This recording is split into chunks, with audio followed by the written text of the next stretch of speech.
CNN In-Depth this week. We're looking at the career of Texas Governor Rick Perry. In Texas last night, a man was put to death, the first of the state's 4 scheduled executions in 9 days. More people have been executed under Rick Perry than any other governor in the country, and he's been criticized for that, with one case in particular sparking nationwide outrage and disgust. CNN's Ed Lavandera reports. Cameron Todd Willingham was executed 7 years ago, convicted of setting his house on fire to kill his 3 children. His appeals, including to the Supreme Court, repeatedly denied. Texas Governor Rick Perry signed off on the execution. Willingham was a monster. Just before Willingham's death, a nationally known fire expert studying the arson investigation found it horribly flawed that the original investigators had relied on outdated arson science. Willingham supporters asked the governor to halt the execution. Perry refused. We have a system in the state that has followed the procedures, and they found this man guilty every step of the way. Cameron Todd Willingham's execution still haunts Rick Perry. The question is not only did Texas execute an innocent man, but did Perry use his power to try and shut down a potentially embarrassing investigation into how Willingham was convicted? If there was no arson, Willingham would not have been executed. If this case went to trial today, I can't see any way that Willingham would be convicted. I can't see any way that a prosecutor would bring this case forward today.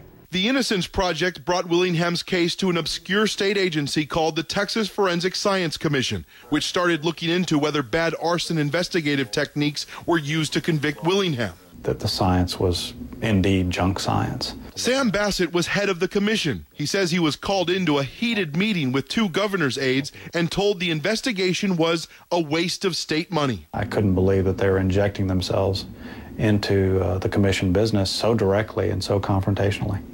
You got the sense clearly they wanted to influence the outcome, I guess? Yes. That was my sense, that they wanted us to stop the investigation.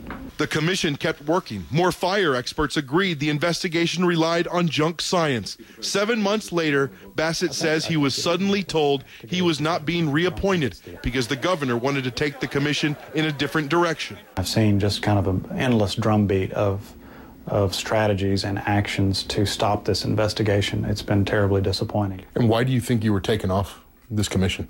It doesn't take a rocket scientist to figure out that that this was a situation that the governor's office clearly did not want us to conclude. Perry has denied Sam Bassett's removal was politically motivated, and the governor remains as unwavering today as he was 2 years ago in his opinion that Willingham deserved to be executed. Go look at the facts, and you will find that this was an incredibly bad man who murdered his kids, and the record will stand the scrutiny. More than 2 years later, the Cameron Todd Willingham investigation is still stalled, and nobody can say for sure if Texas executed an innocent man. Ed Lavandera, CNN, Austin, Texas. Well, Governor Perry is scheduled to speak next hour at Liberty University in Virginia. We're going to keep an eye on that for you, and we may take some of his remarks live.